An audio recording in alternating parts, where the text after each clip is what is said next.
Hello guys. Last episode में हमने देखा था सिचुएशन आउट ऑफ कंट्रोल हो गई थी। जाओफैन पर वायलेंट एनर्जी लगातार हावी होती जा रही थी, जिसे जाओफैन चाहकर भी नहीं संभाल पा रहा था।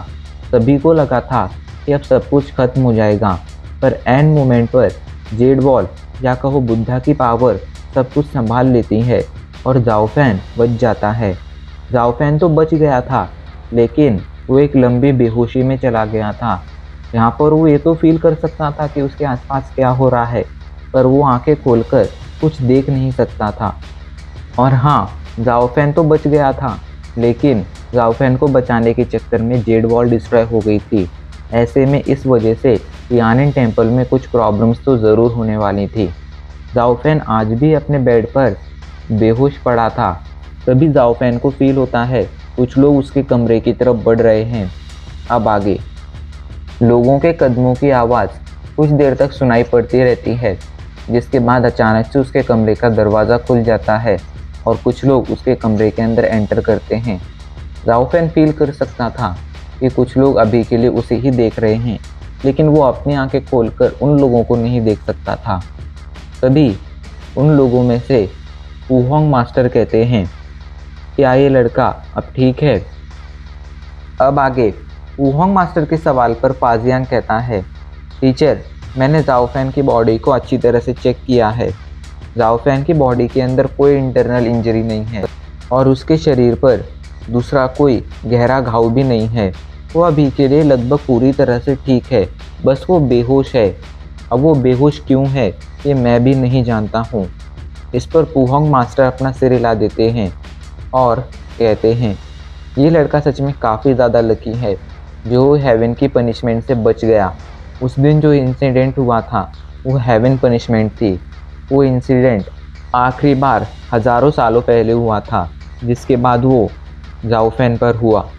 वो इंसिडेंट क्यों हुआ, हेवन ने जाओफैन को डिस्ट्रॉय करने की, उसे मारने की कोशिश क्यों की, ये हम नहीं जानते हैं। पर शायद हेवन को जाओफैन से खतरा महसूस हो रहा था, इसलिए उन्होंने जाओफैन को मारने की कोशिश की है। इस पर फाजियांग अपना सिर हिला देता है, पर तभी उसे कुछ याद आता है और वो वूहोंग मास्टर से पूछता है, टीचर, क्या बाकी सभी एल्डर्स आपसे झगड़ा कर रहे थे? क्या उनके और आपके बीच में आर्गुमेंट हुई थी? इस पर वूहोंग मास्टर हल्के से मुस्कुरा देते हैं। फिर थोड़ी देर बाद कहते हैं, फाजियांग, जेड वॉल एक कीमती ट्रेजर होने के साथ साथ हमारे फाउंडर की आखिरी निशानी भी थी। ऐसे में उस दिन मेरी वजह से, मेरे कहने पर ही हमने जाओफैन के साथ वो रिचुअल करने का डिसाइड किया था। इसलिए उस दिन जेड वॉल डिस्ट्रॉय होने के पीछे कहीं ना कहीं मेरा ही हाथ है। ऐसे में बाकी सभी लोग मुझसे थोड़े नाराज़ थे और उनका नाराज़ होना भी सही है, क्योंकि असल में ये सब मेरी ही वजह से हुआ है। इसलिए मैंने डिसाइड किया है कि अगले कुछ ही दिनों में जब जाओफैन को होश आ जाएगा तब मैं अपनी पोजीशन से रिज़ाइन कर दूंगा। तो इस पर फाजियांग कहता है, टीचर, आखिर आप ऐसा क्यों कह रहे हैं? इसमें आपकी कोई गलती नहीं थी। तो वूहोंग मास्टर कहते हैं, नहीं फाजियांग, इसमें मेरी ही गलती थी। जाओफैन को मैं काफ़ी मानता हूँ, क्योंकि वो मेरे छोटे भाई पूजी का डिसाइपल है। ऐसे में मैं उसकी काफ़ी ज़्यादा केयर करता हूँ और मुझे उसकी काफ़ी ज़्यादा चिंता होती है। इसी चिंता की वजह से मैंने ज़्यादा कुछ सोचे समझे बिना जाओफैन के बॉडी के अंदर की वॉलेंट एनर्जी को बुद्धा की एनर्जी से दबाने का डिसाइड किया और जेड वॉल का यूज़ करने का डिसाइड किया। और उस दिन हेवन की पनिशमेंट की वजह से जेड वॉल डिस्ट्रॉय हो गई। इसकी वजह मैं ही हूँ, मेरी वजह से ये सब हुआ है। बट फाजियांग, मैं इतना ज़रूर कहना चाहूँगा कि भले ही मुझे जेड वॉल डिस्ट्रॉय होने का दुख है, लेकिन मुझे उसका रिग्रेट नहीं है। क्या तुम जानते हो ऐसा क्यों है? तो इस पर फाजियांग नाम में सिर हिला देता है। तो वूहोंग मास्टर कहते हैं, उस दिन वहीं पर थे, तुमने भी देखा था। आखिरी में हम लोगों ने जाओफैन को बचाने की हर कोशिश की थी, लेकिन जब वो आखिरी वाली सबसे पावरफुल एनर्जी बॉल जाओफैन की तरफ बढ़ रही थी, तब हमने जेड वॉल को जाओफैन को बचाने के लिए नहीं कहा था। हमने जेड वॉल का यूज़ नहीं किया था। जेड वॉल ने खुद जाकर जाओफैन को बचाया था। जेड वॉल के पास अपनी खुद की इंटेलिजेंस है। ऐसे में ऐसा हो सकता है कि बुद्धा खुद जाओफैन को बचाना चाहते हों। इसलिए मेरे हिसाब से जाओफैन का बचना बुद्धा की इच्छा थी, इसलिए जाओफेन को बचाने का मुझे कोई रिग्रेट नहीं है। मुझे तो इस बात की खुशी है कि मैं जाओफेन की हर मुमकिन मदद कर पा रहा हूँ। इसीलिए मुझे जेड वॉल के डिस्ट्रॉय होने का दुख तो है, लेकिन उसका रिग्रेट नहीं है, बल्कि खुशी है कि जाओफेन अभी के लिए ज़िंदा है और बुद्धा ने खुद उसे बचाया है। ये सुनकर फाजियांग भी चौंक जाता है। उसने ऐसा कुछ तो सोचा ही नहीं था। वुहोंग मास्टर थोड़ी देर तक जाओफेन को देखते हैं, जिसके बाद वो कहते हैं, जाओफेन की कंडीशन अब काफ़ी बेटर है। उसे कुछ ही दिनों में होश आ जाएगा। जैसे ही उसे होश आए तो मुझे तुरंत इसकी खबर देना। तो फाजियांग अपना सिर हिला देता है। फाजियांग के सिर हिलाते ही वुहोंग मास्टर वहाँ से जाने लगते हैं। अभी वो जा ही रहे थे, लेकिन तभी अचानक से उन्हें जाओफेन की बॉडी के अंदर कुछ मूवमेंट दिखती है। उस मूवमेंट को देखकर वो रुक जाते हैं। फाजियांग कहता है, लगता है टीचर जाओफेन को होश आने वाला है। तो वुहोंग मास्टर भी अपना सिर हिला देते हैं और अगले कुछ ही पलों में जाओफेन उन दोनों के सामने हल्के से अपनी आंखें खोल लेता है, जो उसने न जाने पिछले कितने दिनों से नहीं खोली थी। फाइनली जाओफेन होश में आ गया था। अब सीन बदल जाता है और हमें 2-3 दिन बाद का सीन दिखाया जाता है। जाओफेन अभी के लिए अपने कमरे के बाहर मौजूद गार्डन में बैठा हुआ था और आसपास के नज़ारे को देख रहा था। अभी के लिए वो काफ़ी ज़्यादा शांत था। जब से उसे होश आया था, तब से वो अपने आप में एक नई एनर्जी फील कर रहा था, जो उसने पिछले कई सालों में कभी फील नहीं की थी। अभी के लिए उसे ऐसा फील हो रहा था कि वो पहले से काफ़ी ज़्यादा शांत हो गया है और उसके अंदर की वॉयलेंट एनर्जी भी अब काफ़ी ज़्यादा शांत हो चुकी है। ये एहसास जाओफेन के लिए काफ़ी ज़्यादा, बहुत ही ज़्यादा इम्पोर्टेंस रखता था।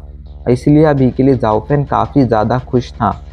जब वो होश में आया था, तब उसके पास ही फाजियांग और वुहोंग मास्टर मौजूद थे, जो उसे होश में आता देख काफ़ी ज़्यादा खुश हो गए थे। वुहोंग मास्टर ने उसके होश में आते ही उसकी जांच की थी और जांच करने के बाद जब उन्हें पता चला कि जाओफेन के अंदर कोई इंटरनल इंजरी नहीं है, उल्टा जाओफेन की पावर और ज़्यादा बढ़ गई है, तो इस बात से वो काफ़ी ज़्यादा खुश हुए थे। जाओफेन की वजह से टियानिन टेम्पल की जेड वॉल डिस्ट्रॉय हुई थी। इस वजह से टियानिन टेम्पल के काफ़ी सारे मॉन्क्स का बर्ताव अब उसके तरफ बदल चुका था। काफ़ी सारे मॉन्क्स अब उससे अच्छे से बिहेव नहीं करते थे और जाओफेन को इससे फ़र्क भी नहीं पड़ता था। उसे सिर्फ वुहोंग मास्टर और फाजियांग से फ़र्क पड़ता था और वो दोनों हमेशा ही उससे अच्छी तरह से बिहेव करते थे। इसलिए जाओफेन अभी के लिए काफ़ी ज़्यादा खुश था। हालांकि वो अपने कमरे से बाहर नहीं निकला था, बल्कि वो कमरे में रुककर ही रेस्ट कर रहा था। उस दिन वहाँ पर जब इतना बड़ा इंसिडेंट हुआ था, तब सभी ने एक चीज़ नोटिस नहीं की थी, या ऐसा कहा जा सकता था कि शायद बाकी सभी उस चीज़ के बारे में कुछ नहीं जानते थे, पर जाओफेन ने वो चीज़ नोटिस कर ली थी। जाओफेन को याद था, वो भले ही उस समय हद से ज़्यादा बुरी कंडीशन में था, पर उसे जेड वॉल के ऊपर एक मंत्र दिख रहा था, एक कल्टीवेशन मेथड दिख रहा था। जब जाओफेन ने उस कल्टीवेशन मेथड को समझने की कोशिश की थी, तो उसकी आंखें खुली की खुली रह गई थी, क्योंकि वो cultivation method evil sect classic का 4th मेथड था। बाकी कोई भले ही उसे नहीं पहचान सकना था, पर जाओफेन उसे अच्छी तरह से पहचान गया था, क्योंकि उसने पहले 3 मेथड की प्रैक्टिस कर रखी थी। जाओफेन को समझ नहीं आ रहा था आखिर ईविल सेक्ट क्लासिक का 4था मेथड वहाँ पर क्या कर रहा था, जेड वॉल पर क्या कर रहा था। पर उसे इतना तो समझ आ गया था, ईविल सेक्ट क्लासिक के 4थे मेथड और टियानिन टेम्पल के कल्टीवेशन मेथड के बीच कोई ना कोई कनेक्शन तो ज़रूर है। पर दुख की बात ये थी कि वो नहीं जानता था कि आखिर वो कनेक्शन क्या है। खैर, अब सीन चेंज हो जाता है और कुछ दिनों बाद का सीन दिखाया जाता है। आज सुबह होते ही जाओफेन अपने कमरे से निकलता है और आखिरी बार अपने कमरे को देखता है, क्योंकि आज वो टियानिन टेम्पल से जाने वाला था। अपने कमरे से निकलकर जाओफेन स्मॉल टियानिन टेम्पल की तरफ जाने लगता है। एक आध घंटे के सफ़र के बाद जाओफेन स्मॉल टियानिन टेम्पल पर पहुंच जाता है और उसके अंदर एंटर करता है। एंटर करते ही वो वुहोंग मास्टर के कमरे के बाहर चला जाता है और नॉक करता है। उसके नॉक करते ही अंदर से दरवाज़ा खुलता है। वहाँ पर अभी के लिए फाजियांग खड़ा था। जाओफेन को देखकर फाजियांग के चेहरे पर मुस्कान आ जाती है। जाओफेन कहता है, क्या पुहोंग मास्टर अंदर हैं? तो पाजियांग कहता है, हाँ वो अंदर ही हैं, तुम अंदर आ जाओ। ये कहकर वो दरवाज़ा खोल देता है और जाओफैन कमरे के अंदर आ जाता है। पुहोंग मास्टर अभी के लिए बेड पर बैठे हुए थे। उनके चेहरे पर हल्की सी मुस्कान थी।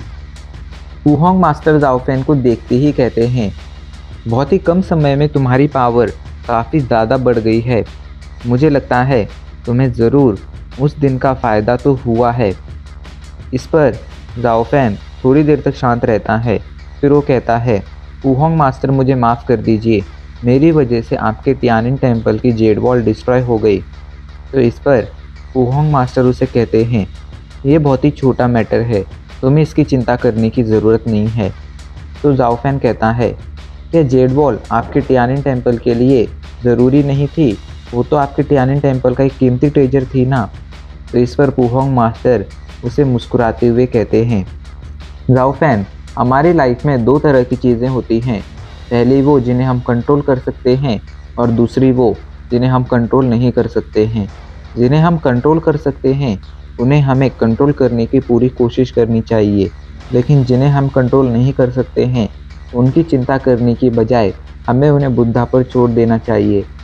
उस दिन जेड वॉल के साथ जो हुआ वो किसी ने भी एक्सपेक्ट नहीं किया था, पर शायद वो होना बुद्धा की मर्जी थी।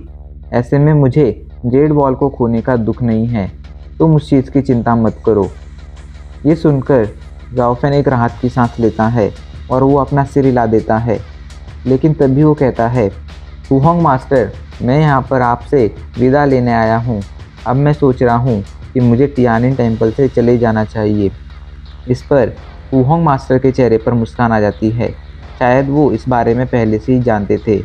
वो मुस्कुराते हुए कहते हैं, मैं जानता था कि तुम अब यहाँ से जाने की ज़िद करोगे। अगर तुम्हारी इच्छा है तो तुम यहाँ से जा सकते हो, लेकिन जाने से पहले मैं तुमसे कुछ बातें करना चाहता हूँ। इस पर जाओफैन कहता है, हाँ प्लीज़ कहिए, आपको जो भी कहना है आप कह सकते हैं। तो पुहोंग मास्टर कहते हैं, सबसे पहले तो तुम उस दिशा में देखो। जाओफैन उस दिशा में देखता है। उस दिशा में एक बहुत बड़ी रॉक मौजूद थी। जाओफैन इतनी बड़ी रॉक को देखकर चौंक गया था। पुहोंग मास्टर कहते हैं, उस रॉक के ऊपर बुद्धिस्ट माइंड है।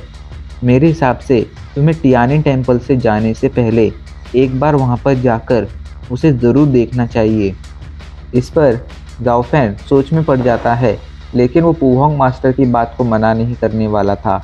इसलिए वो कहता है, ठीक है पुहोंग मास्टर, अगर आप कह रहे हैं तो मैं टियानिन टेम्पल से जाने से पहले एक बार ज़रूर वहाँ पर बुद्धिस्ट माइंड देखने जाऊँगा।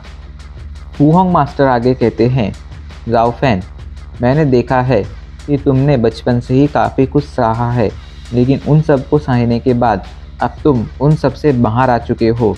अब तुम उन सभी रिग्रेट से बाहर आ चुके हो जो न जाने कितने सालों से तुम्हें सताए जा रहे थे। भले ही दूसरों को लगता है कि उस दिन तुम्हारी एनलाइटमेंट नहीं हुई थी, पर मुझे लगता है कि उस दिन तुम्हारी एनलाइटमेंट हो चुकी थी, क्योंकि मेरे हिसाब से मन का रिग्रेट गायब होना ही दुनिया की सबसे बड़ी एनलाइटमेंट है। इस पर जाओफैन कहता है, आपकी बात सही है। उस दिन के बाद से मैं मेंटली काफ़ी ज़्यादा बेटर फील कर रहा हूँ, लेकिन अभी भी मेरे मन में कुछ ऐसे रिग्रेट्स हैं जो पूरी तरह से ख़त्म नहीं हुए हैं और उन्हें ख़त्म होने में काफ़ी ज़्यादा टाइम लगेगा। ये कहते वक्त जाओफैन के चेहरे पर हल्की सी मुस्कान थी, लेकिन उसके चेहरे पर थोड़ा दर्द भी था, क्योंकि भले ही उसके मास्टर का रिग्रेट उसके मन से गायब हो गया हो, लेकिन बियाओ का रिग्रेट तो अभी भी उसके मन में था। वो बियाओ को भूला नहीं था। और अब इसी के साथ हमारा ये एपिसोड यहीं पर ख़त्म हो जाता है।